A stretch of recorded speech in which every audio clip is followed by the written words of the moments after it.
Hello children, I welcome you back to this portal of e-learning, and the chapter we are going to do today, it has been included in the syllabus last year itself, entitled as Poets and Pancakes, and has been penned down by Ashok Mitran. We'll discuss about the author. Ashok Mitran, born on September 22nd, 1931, he was one of the most influential figures in post-independent Tamil literature. He began his literary career with the prize-winning play Anbin Parisu, followed by many short stories, novellas, and novels. Novellas, they are lengthier than stories but shorter than novels.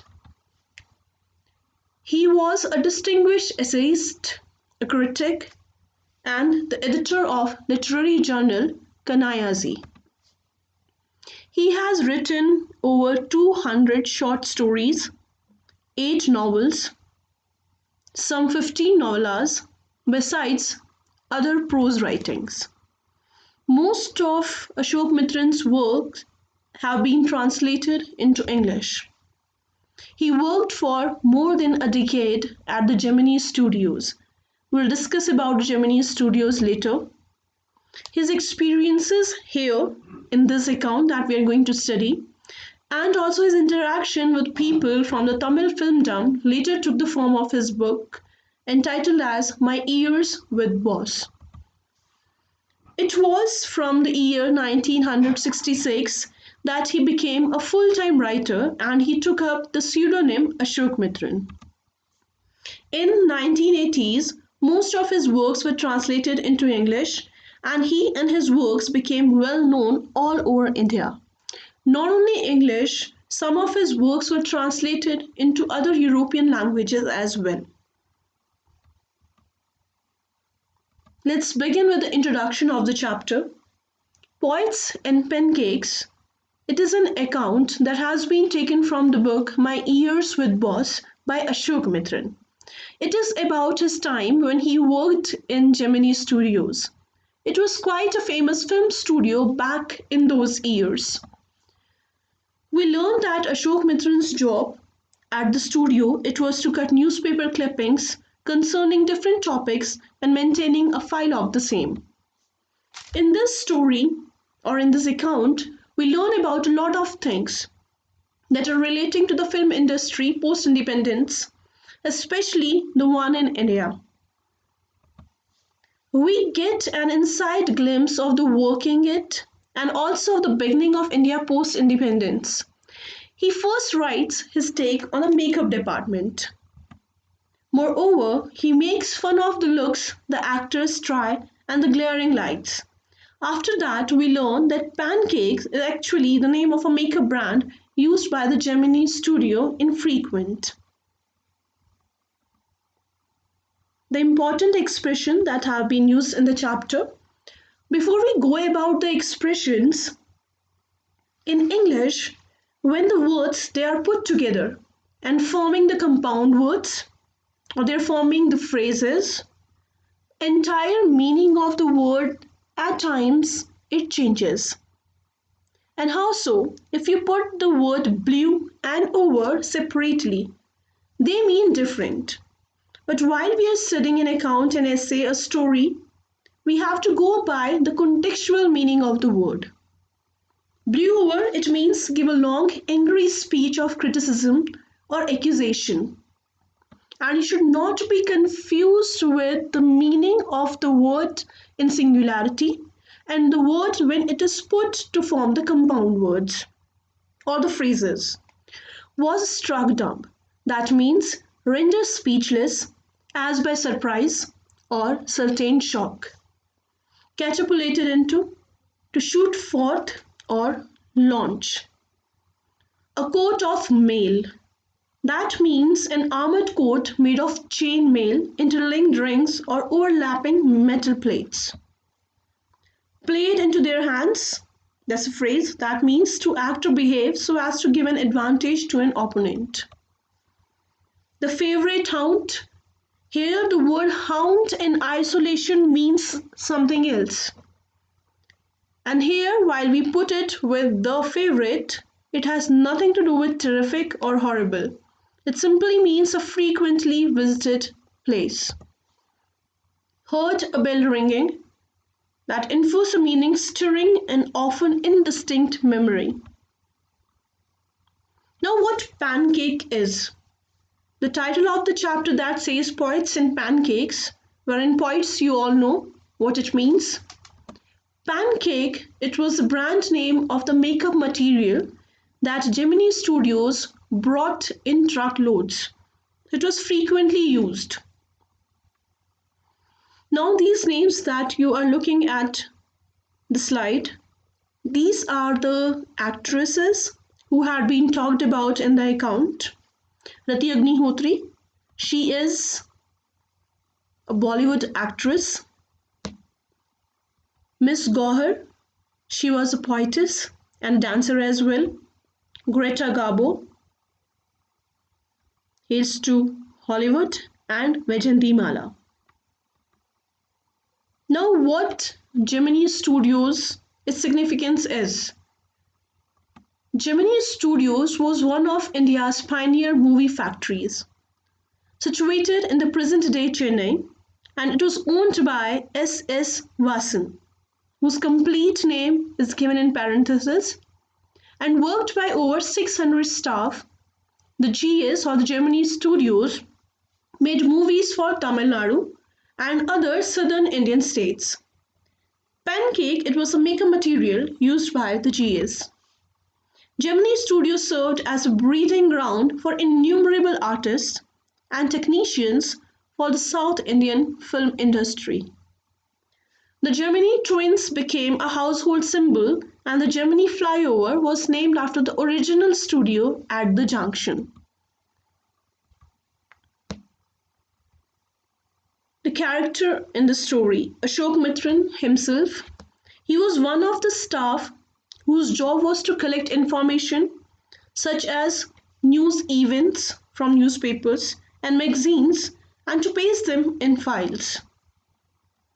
The other staff considered his job out of place and most of them thought so high of themselves. Here are some of the interesting staffs of Gemini Studios. S.S. Vasan, he was the owner of GS.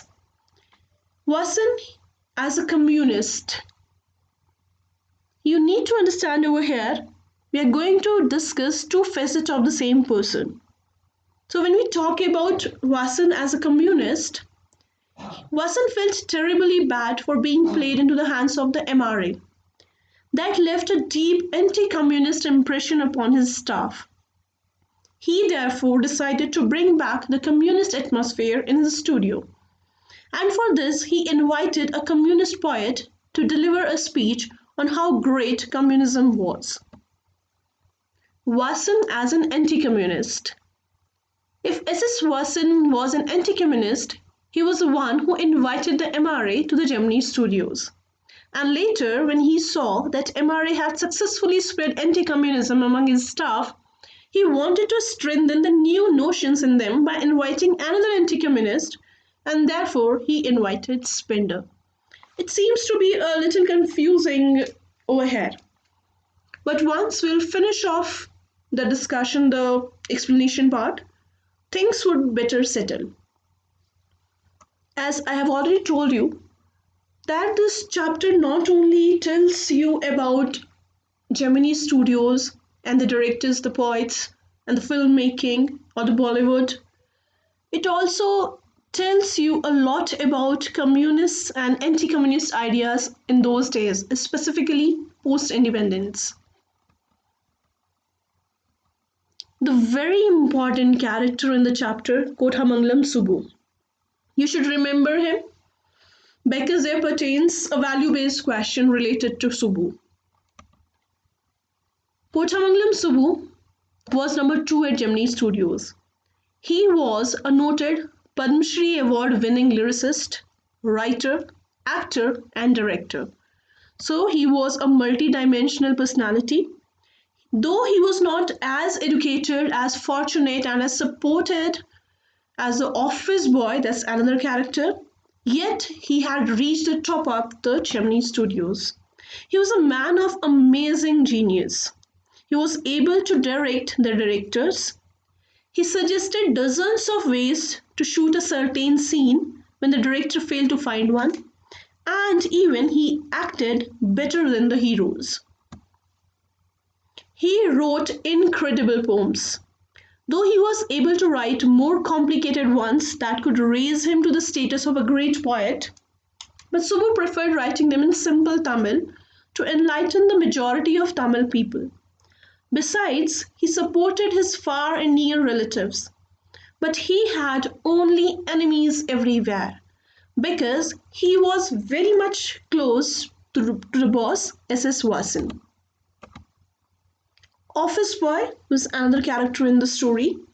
Office Boy, he was a grown up man in the makeup department at the Gemini Studios. He was in charge of the crowd makeup, so they had that hierarchy. He applied pancake on their faces with the help of a dipped paint brush. Though his job was quite an easy one, the office boy considered him to be a greatly skilled artist. Legal advisor, who is another character. Legal advisor worked in the story department. He was a lawyer and provided legal advices to the writers, yet he was known as the illegal advisor. And that's quite ironic. The following incident is one of the reasons that gave him that name. Once a shooting was under progress. The actress, a highly emotional girl, got angry with the director and the producer. While the whole set stood stunned at this, the legal advisor recorded her voice without her permission and made her listen to the playback, thus resulting the end of a rising actress. The poets and the writers at Gemini Studios. Gemini Studios, it had some great poets of those times like Harindranath Chattopadhyay and a few others. Most of the insignificant poets considered so great of themselves. That's another irony. They had no great talent, such, no great creativity, no political views, yet they assumed the heirs of the greatest poets, wasting Vasan's money and time. They believed Gandhiji to be the last word of politics and had developed an aversion to communism. Now, what is this communism and anti-communism? Communism, it was a new political order that was spreading throughout the world, especially in Asian countries. Communism preached equality of people and abolition of poverty and class divisions, while it discouraged private ownership. But communism won a negative impression due to the capitalist countries, as instance America, the States. What's MRA in the chapter? MRA, or Moral Rearmament Army, it was an international team of actors and actresses that spread anti-communist feelings throughout the world. The MRA came to Chennai and saw how influential was Gemini Studios in the south part of India. The team got permission from SS Vasan to stage their plays there. Vasan was only happy to give them permission because he hoped that his staff would get inspiration from the international team. But little did Vasan know of their intentions. Now, this moral rearmament army, they stayed their place with hidden anti-communist messages and went away, and it was yet after some time that Vasan actually realized that he had been fooled. Now let us begin with the story. Points and pancakes, from the title itself, so it's the name of a makeup brand that Gemini Studios used in large amounts. It's a very popular brand used by famous celebrities, as we discussed, like Miss Gohar, Greta Garbo, and Vijay Mala. The writer says that another actress named Rati Agnihotri may not have even heard of the brand of makeup as she entered the industry later, and probably the brand was no longer in use then. The lesson begins with a brief description about the makeup room of Gemini Studios, which was situated on a higher level floor of the building. The place was earlier believed to be Robert Clive's stables. Now, who was Robert Clive? Robert Clive, he was an English soldier and statesman who expanded British power in India. Many other buildings in the city are identified as a place of his residence, which is evident of the fact that he moved frequently. He is believed to have fought some impossible battles in the remote areas of India. The makeup room. The makeup room looked just like a salon, with around 6 7 large mirrors surrounded by large bulbs all around them. The bright lights emitted a lot of heat and were a source of discomfort for those getting their makeup done. At first, a Bengali was the head of the makeup studio, but then he outgrew Gemini Studios and left it for better opportunities. After him, it was supervised by a Maharashtrian who was assisted by a Dharwar Kannadiga in Andhra, a Madras Indian Christian, and Anglo-Burmese and the usual local Tamils. The fact that people from different cultures and religions work together puts forward the post-independence national integration scenario. It shows that people were united way before All India Radio and Doordarshan raised the concept. The author and his team. The author mentions that this team of nationally unified men had the ability to turn any simple looking individual into an ugly creature using heaps of pancake products, customized lotions, and potions. And in those days, near about 5% movies were shot outdoors, and rest of them they were shot indoors or the created environment. This indoor shooting setup and lights required the actors to wear lots of makeup in order to look presentable, as they call it, in front of the camera, even if it made them look ugly in the real life. So, just like any other organization, the makeup studio followed a hierarchy where the chief makeup man made the lead actors and actresses ugly. His senior assistant, the second hero and heroine, the junior assistant, the main comedian, and the office boy helped in making the remaining crowd look ugly at times of crowd shooting. When the scene it has to shot on a group or a crowd. Their whole idea was to cover each and every blemish on a face for it to look good on the screen. The fact that the makeup studio had its own office boy is significant enough to highlight the size of Gemini Studios. The office boy at Gemini Studios was not a boy but a man in his early 40s who did poetry, and like million others, he joined the studio with the dream of becoming an actor or screenwriter or director or lyricist, but not an office boy. Ashok Mitrin's duty at studio that already we have discussed, so it was to cut out newspaper clippings on a wide variety of subjects and store them in files. Many of these had to be written out by hand. He was given a small area in a room with French windows on two of its sides. Now, considering the nature of his job, most people thought his job to be insignificant, and he suspected that his boss used to think likewise. Therefore, people took it as an incentive to go uninvitedly in his cubicle to lecture him about doing something real. Even the office boy would barge in to share his views of how poetic talent was getting wasted in the makeup department. Thus, Ashok Mitran would pray for crowd shooting, which was the only way to keep the office boy busy and save him from his stories. Now come to Kotamangalam Subbu. The boy from the makeup department was very well convinced that the main reason for all his misery was Subbu. Subbu was privileged enough to get a better opening in films than the makeup boy, even though he was less educated, and entered this line in its initial stages. He was born a Brahmin, which was considered to be a virtue in those days, because of which he could associate with well off people and be in comfortable situations. He was a cheerful man, capable of keeping a happy face even after his film couldn't do well. Now, Subbu, he was a very resourceful man who always had some sort of work for everyone. He was bad at doing things on his own, but his immense loyalty it had made him a man of importance. He was well known for his creativity, and everybody thought that he was a perfect fit in the profession of filmmaking. One had to only tell him a scenario, and he would come with many different ways to perform it.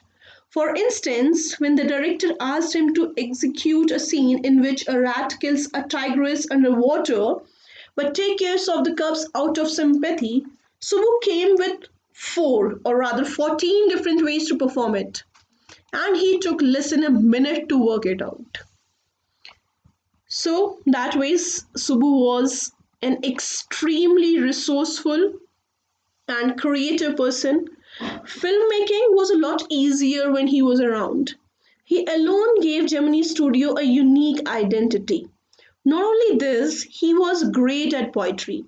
He had the privilege of getting his poetry extraordinary recognition, but he still chose to recite it personally to the masses.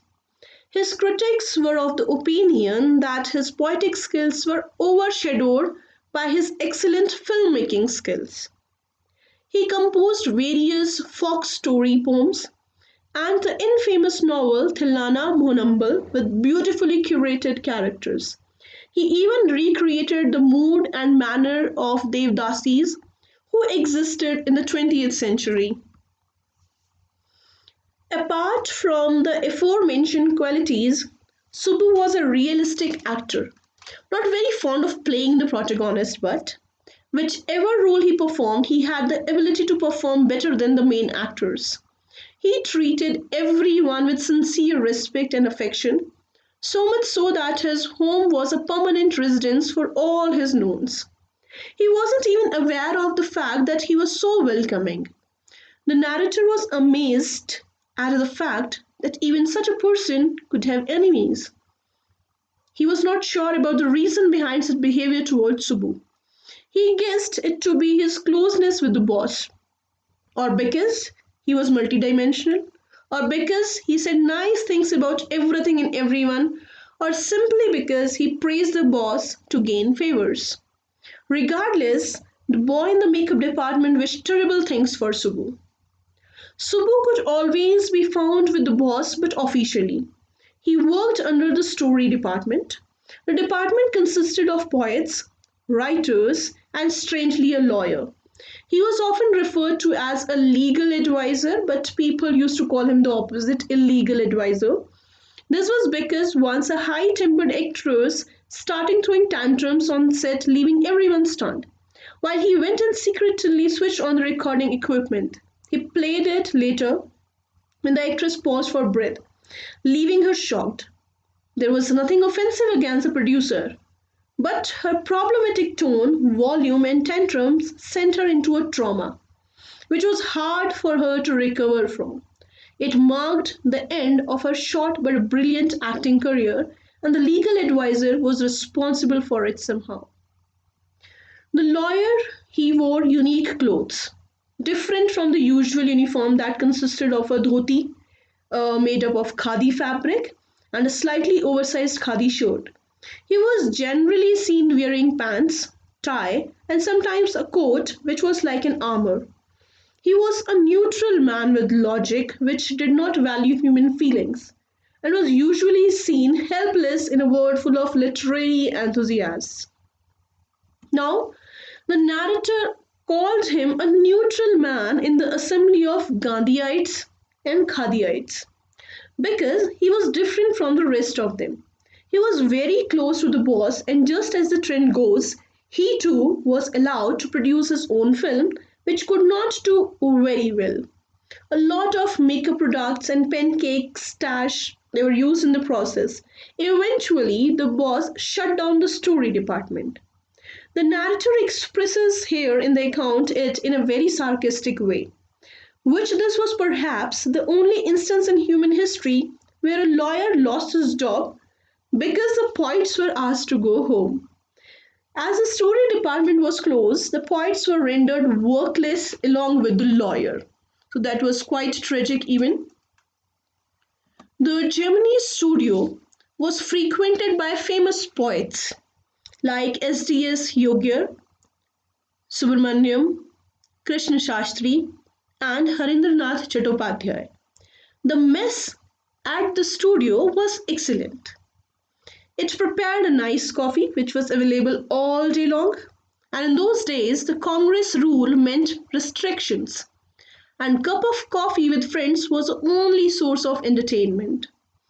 Only the office boys and some clerks at the studio worked. The others enjoyed their free time, which was necessary for creating poetry, as they say. Most of the poets wore clothes made of khadi fabric, and they respected Mahatma Gandhi for prevalence but were not politically inclined. They hated terms like communism because they thought that a communist did not love his family. He would not hesitate in killing them. He was there to create violence among the ignorant and innocent people. So such a thought was prevalent in South India in those days, and the poets were no exceptions to it. The proof of their thought would be seen shortly after in the account. Now, Gemini Studio displayed extreme hospitality when Frank Buchman's Moral Rearmament Army, the MRA, consisting of about 200 people, came to Madras in 1952. They were referred to as the International Circus, even though they were not very good with trapeze and the only association they had with animals was at the dinner table. I hope you got it. They ate non vegetarian food, and other than that, they did not interact with animals as it was done in the circus. But they do call them International Circus. Their two plays that were performed with full proficiency and professionalism, it actually got a lot of appreciation while they performed it again and again in different parts of Madras. Though the plots and the message it were not complex, their set and costumes were near to perfection. So much so that for many years, Tamil plays displayed sunset and sunrise in a way inherited from Jotham Valley. That was one of their very famous acts. The MRA was opposed to communism, and people like Mr. S.S. Vasan was suffering at their hands. However, these bosses and their businesses remained unaffected by such issues.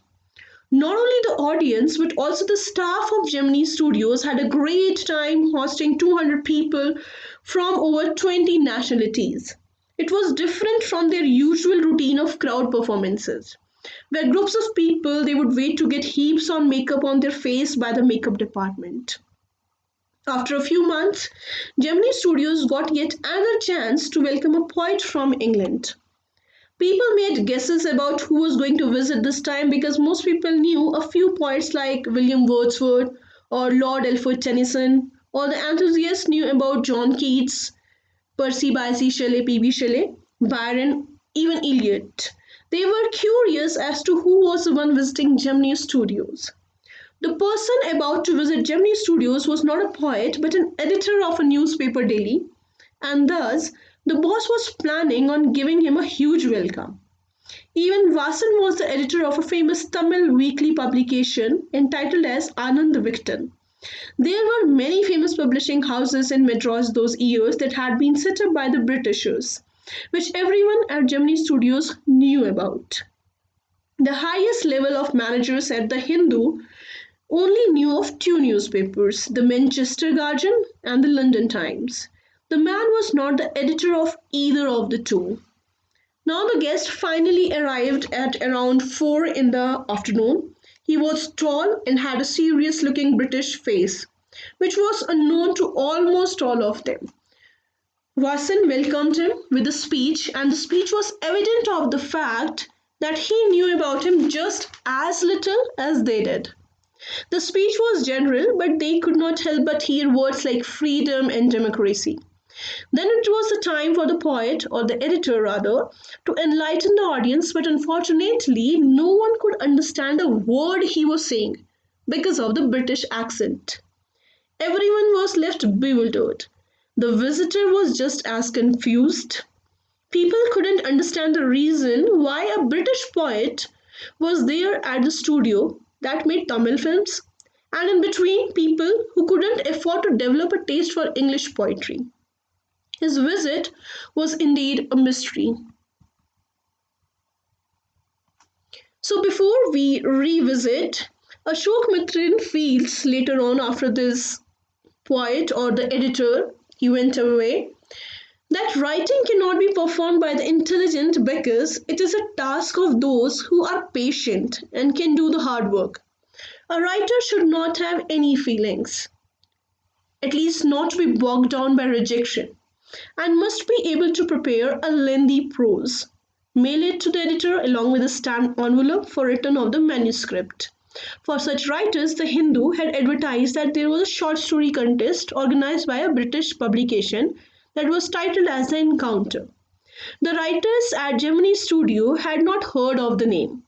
Now Ashok Mitran wanted to know about it before he decided to spend money on mailing his entry and sending it all the way to England. He, before he decided to spending money, and wished to visit a library. So there was a simple idea without signboards and notices, and no one felt as if they were entering a restricted area. So at the library, he saw many copies of The Encounter. The editor's name rang a bell in Ashok Mitran's heart. He felt that he had found a long lost brother and was glad when he mailed his entry for the contest. He thought that he too would sing the same song when he would get his mail.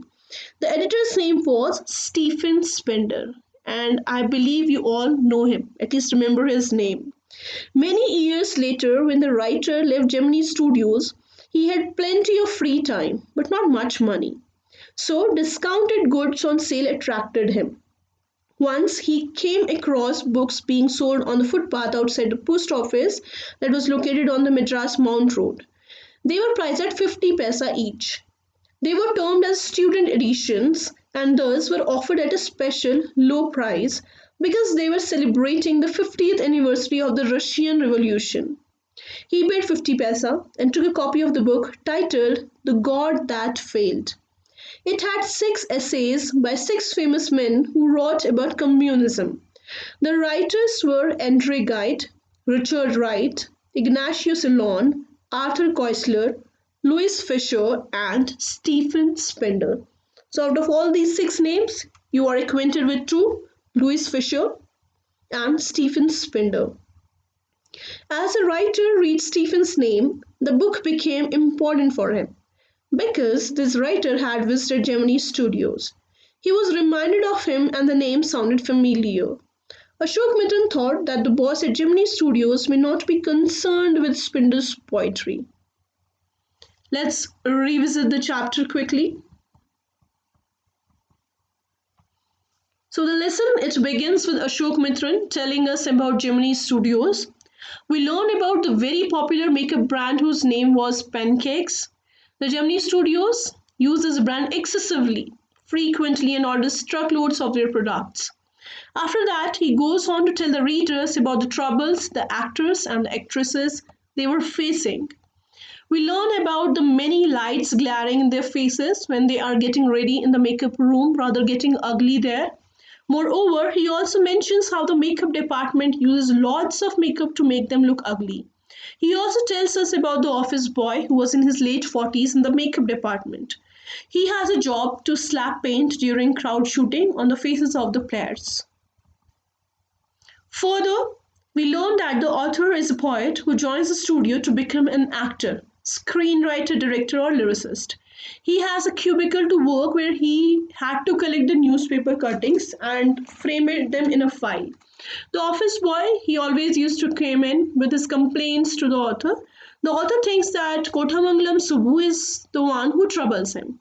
As Subbu, Brahman, the author thinks he has an upper hand. We also see that Subu, he was multidimensional, he was a perfectionist, though not very well educated, he was a resourceful man with a loyalty that sets him apart. Subu is a perfect one for films, and filmmaking is impossible without him. Everyone loves Subu for being friendly and hospitable, along with many others. Subu also does poetry. He works for the story department that also has an illegal lawyer rather. However, people consider him to be the exact opposite of the legal consultant. So, moreover, over there, he is a logical man with a neutral mindset in the group where there are only dreamers. After that, we learn how the Gemini Studios got the opportunity to host the Moral Rearmament Army, the international circus. They were the group of international performers named as MRA. While they did not have very complex plots or messages, their sets and costumes that was almost perfect. Further, another guest, Stephen Spender, makes a visit to Gemini Studios. However, turns out he is not that famous and many people have not even heard of him. Moreover, the British accent, owing to the language barriers, many could not understand him.